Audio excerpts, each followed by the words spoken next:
Tous et bienvenue à toi mon communicateur du cœur. Je suis au Maroc, à Oujda, et je suis avec mon amie Zineb, avec qui je suis en projet, donc pour un projet d'écriture pour les enfants. J'avais envie de vous présenter Zineb parce qu'en fait elle est entrepreneur, donc avec sa sœur jumelle Wafa, donc Zineb Chabani et Wafa Jabani, et elles ont donc une école de formation, de conseil et de communication événementielle.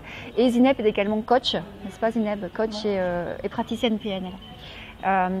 Pourquoi j'avais envie de vous présenter Zineb? Parce qu'en fait sa spécialité, en tout cas une des formations sur laquelle elle travaille beaucoup en ce moment avec les étudiants, avec les entreprises, ce sont les soft skills. Alors vous allez me dire c'est quoi les soft skills? Effectivement c'est de l'anglais et justement Zineb va nous expliquer un peu ce que sont les soft skills. Alors Zineb, bonjour. Bonjour. Tu vas bien? Oui, très bien. Bon, je suis contente d'être au Maroc avec toi. Merci. Le plaisir est partagé en fait. D'accord.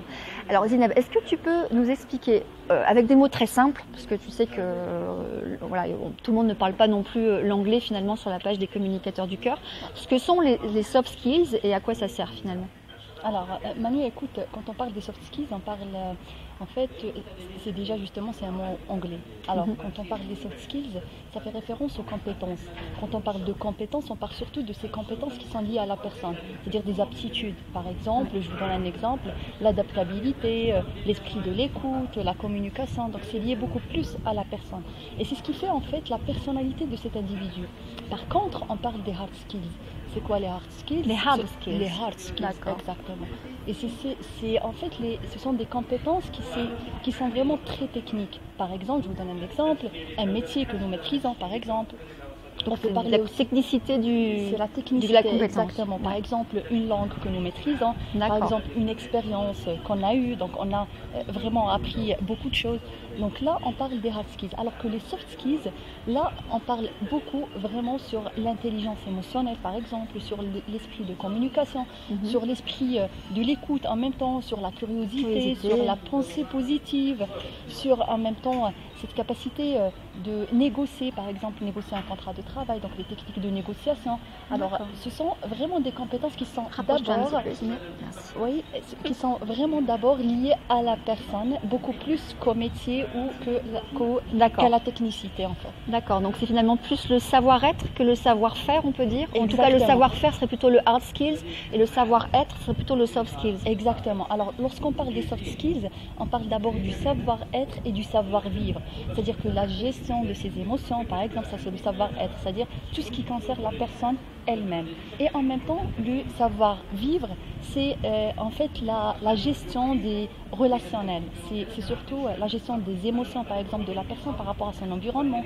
C'est aussi la gestion de la relation, par exemple, la communication, la gestion des conflits. Donc, on peut... Par exemple, si on veut récapituler, lorsqu'on parle des hard skills, on parle souvent du savoir-faire. Donc, d'accord.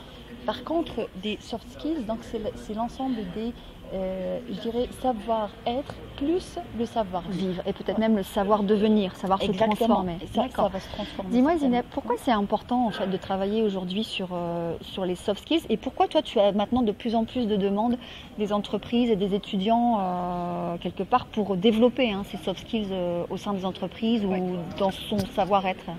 Alors, déjà les recruteurs, ils demandent encore beaucoup plus les soft skills que les hard skills. Vraiment, ils sont très exigeants qu'aux soft skills parce que, pourquoi? Je vous donne juste une petite situation. Si on avait par exemple à choisir entre deux personnes ayant le même diplôme, et là, le même niveau, c'est-à-dire les mêmes compétences techniques. Et là, il y a la personne qui a beaucoup plus de compétences liées à la personne, ce qu'on appelle les soft skills, donc on choisirait celle-là. Pourquoi? Parce que ça va lui permettre de s'adapter facilement dans l'entreprise, d'avoir de bonnes relations, d'avoir cet esprit d'équipe, cet esprit d'initiative, de prendre l'initiative à chaque moment. Donc là, on est beaucoup plus dans les compétences qui sont liées à la personne. Et c'est ce qui fait en fait... Oui. C'est ce qu'on appelle aussi finalement la différence entre le quotient intellectuel et le quotient émotionnel parfois. Exactement. Quand on parle d'intelligence émotionnelle. L'intelligence émotionnelle, c'est ça. Et là, en même temps, l'intérêt, en fait, on peut le toucher dans la capacité, si on arrive vraiment à développer ces soft skills en nous, ces capacités qui sont vraiment liées à la personne, qui sont comportementales, qui sont cognitives. Donc ce sont des capacités qui vont nous permettre de de faire face à n'importe quelle Bien sûr. situation, que ce soit au niveau professionnel, que ce soit au niveau personnel. Par Donc les bons choix. oui, les Prendre bons choix, les bonnes exactement. décisions. Et réussir D'accord. sa vie. Et réussir sa vie. Gagner sa vie, quoi. Donc, par exemple, quand on parle des hard skills, non. Donc, si j'arrive vraiment à maîtriser un métier, donc, si tu me demandes enfin, de faire une tâche ou d'exécuter une tâche, par exemple de marketing, alors que je suis par exemple spécialiste en, je ne sais pas, en organisation ou enfin, je ne sais pas exactement, en communication par exemple, et là tu me demandes de faire un truc de comptabilité, donc j'aurais pas la capacité de faire. Pourquoi? Parce que je maîtrise un métier, je maîtrise un ensemble, une technique. oui, Et un c'est ensemble vrai de que finalement compétences. maîtriser la comptabilité, ça va pas nous faire forcément avancer dans la vie. Bien Ça sûr, va peut-être nous rémunérer sur voilà, avoir un salaire qui nous permet de vivre, mais pas en tout cas d'avoir un savoir-être et un salarié.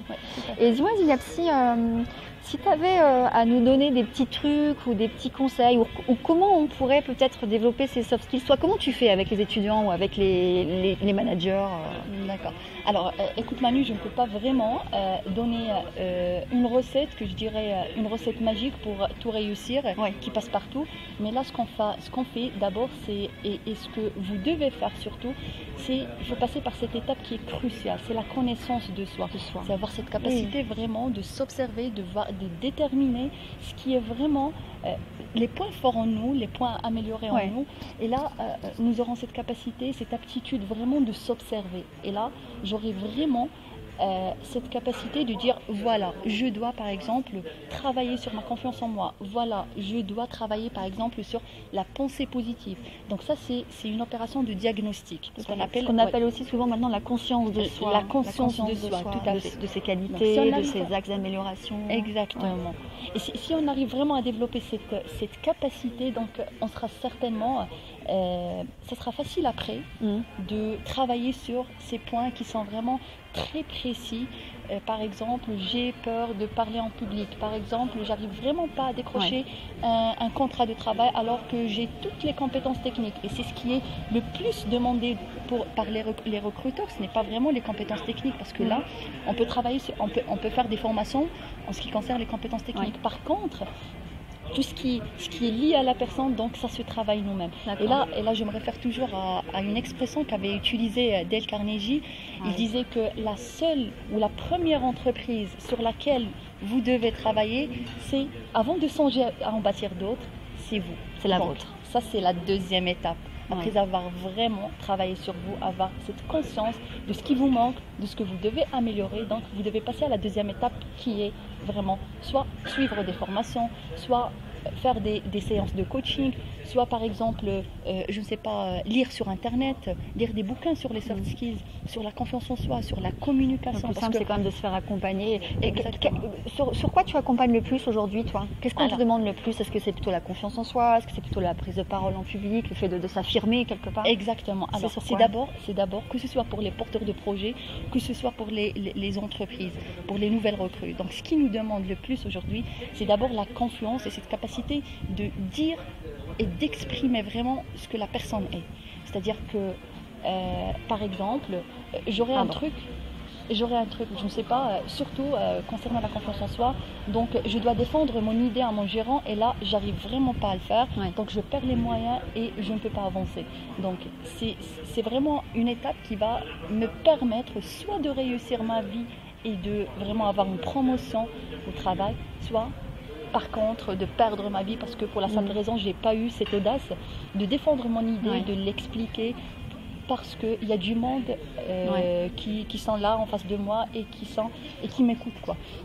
Donc la deuxième chose, c'est l'affirmation de soi aussi. L'affirmation de soi. Oui, l'affirmation de soi. Et ça fait partie en fait. Donc si j'arrive vraiment à m'affirmer, que ce soit dans le domaine professionnel, que ce soit dans le domaine personnel, donc l'affirmation de soi, ça donne une estime de soi. Donc l'estime de soi par contre, donc ça fait que renforcer ma confiance en soi. C'est vrai que c'est lié, la confiance en soi, l'affirmation, c'est lié à l'estime de soi. Exactement. Ce qui est demandé aussi, c'est cette capacité de passer à l'action. c'est-à-dire D'oser. d'oser. L'audace. Donc arrêter de procrastiner et vraiment oser, passer à l'action. D'accord. Donc ça, c'est aussi beaucoup plus demandé parce que là, il y a surtout des projets qui sont mis en place dans les entreprises pour lesquels les personnes ne se sentent pas vraiment capables de faire. Oui. Et là, ils procrastinent. D'accord. Eh bien écoute, tout ça est super intéressant, on pourra en parler des heures, mais je vois que la vidéo fait déjà 10 heures, 10 minutes, pardon, les communicateurs, donc on va vous laisser. Merci Zineb, merci à pour le temps que tu m'as accordé. Nous, on va passer encore un petit peu de temps ensemble, hein, parce qu'on est Bien donc sûr. sur ce beau Bien projet qui sûr. nous anime toutes les deux pour les enfants. Bien Hein, sûr, on va pas vous en dire grand-chose pour le moment, parce que c'est encore un peu Ça va confidentiel, mais ouais. on commence déjà à donner quelques petits indices, donc un projet d'écriture pour les enfants, pour le Maroc Le et pour la Maroc France. Et pour la France. Voilà. Les pays de la francophonie, en fait. On peut dire. Voilà. On vous embrasse les communicateurs. Salut, salut. Salut, salut, à bientôt en France. Moi je rentre mardi. Ciao.